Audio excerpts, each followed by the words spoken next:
তুমি চাচুর এত কথা বলতেছো কেন? চাচু তো খুব কষ্ট পাইতেছে। হ্যাঁ মেয়ে একদম কথা কম। এই তুমি স্কুলে নিয়ে যাও না কেন?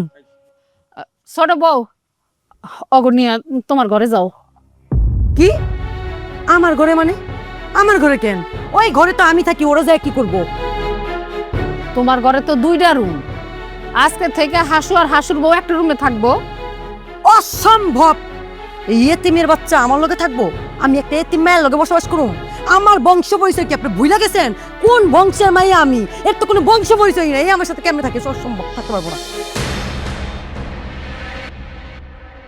আম্মা খবরদার, আপনি আমার দিকে তাকাইবেন না। আমার ঘরের দিকে তো অবশ্যই না। এরকম ফকির মিসকিন রে আমার ঘরে আমি জায়গা দিব না। এই স্কুলে নিয়ে যাও, যাও। আম্মু আসো, সব ঝামেলা। এই চল। হ্যাঁ তাহলে কি তামসা দেখবো? আসো। হ্যাঁ রাম করতে ভাই। আমার কারো ঘরে থাকা লাগবো না। আমি আমার এতিম বউরে নিয়ে মাটির ঘরে থাকবো। তারপরও আমার 2 ভাই সুখে থাক, শান্তিতে থাক।